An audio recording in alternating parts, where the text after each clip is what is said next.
ओम नमः शिवाय। दोस्तों, आज एक डीएनए एस्ट्रोलॉजी के माध्यम से आपको एक यूनिवर्सल चीज़ समझाने जा रहा हूँ। हम देख सकते हैं कि डीएनए एस्ट्रोलॉजी और उसके प्रिंसिपल यूनिवर्सली कैसे काम करते हैं।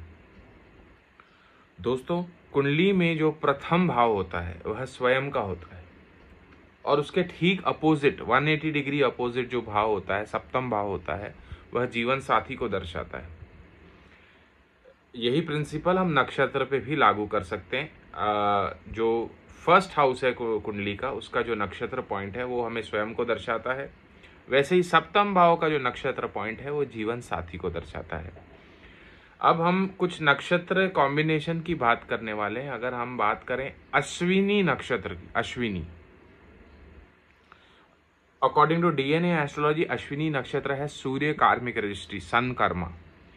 अश्विनी नक्षत्र फॉल्स अंडर एरीज। ओके, तो अश्विनी नक्षत्र का ठीक जो सप्तम भाव है वहां बनता है चित्रा नक्षत्र, जिसके ऊपर डीएनए एस्ट्रोलॉजी के हिसाब से शुक्र कार्मिक रजिस्ट्री है। वैसे ही श्रवण नक्षत्र जो है which falls under Capricorn, it has Venus और शुक्र कार्मिक registry. And the right opposite नक्षत्र to Shravan Nakshatra is Aslesha Nakshatra, which has सूर्य और सन कर्मा रजिस्ट्री।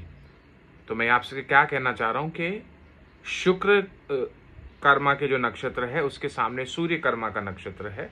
दो उसके आपको मैंने उदाहरण दिए।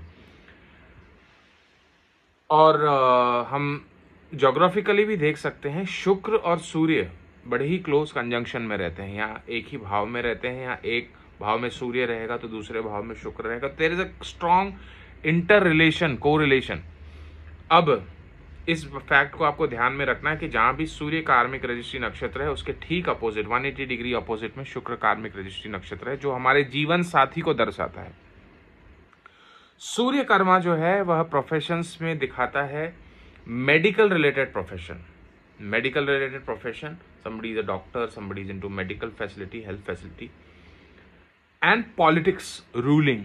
Okay, और शुक्र कर्मा जो है it can show entertainment, film, cinema.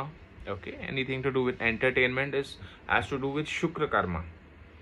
अब जैसे मैंने आपको बताया कार्मिक कनेक्टिविटी, आप irrespective of geographical area, gender, age group, okay, आप देख सकते हैं ये दोनों प्रोफेशंस के जो लोग हैं इनके बीच में मैरिज, विवाह बहुत कॉमन चलेगा।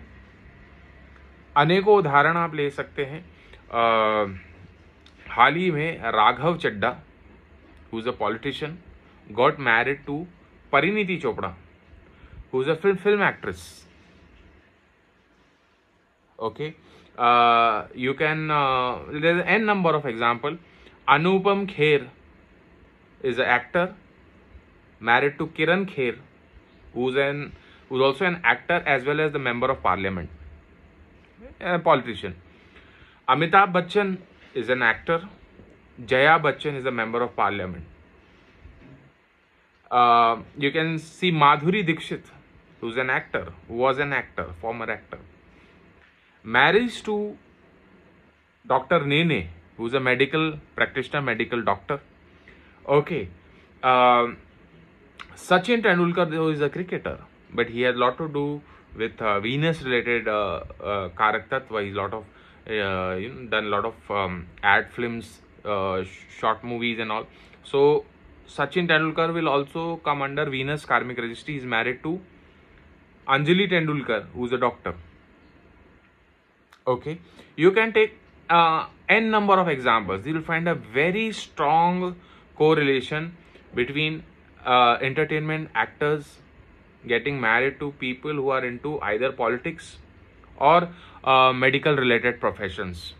So this is a universal law. Okay, for that matter, whosoever has Venus karmic registry, Shukra karmic registry, they can search alliance in any of these professions of medical and politics. Okay, or whosoever is into politics has Surya karmic registry, they can opt for Venus karmic registry professions. So this is beautiful. Okay, we have discussed a lot of examples. We have talked about Gemini, how Gemini Rashi will get a partner who has Rahu karmic registry. So this DNA astrology can tell us a lot of things about how universe operates. If you want to know more about DNA astrology, stellar astrology, nakshatra based astrology, or Vastu Shastra, you can contact us at Maharshi Astrological Center. My contact number is 9503596761. Thanks a lot.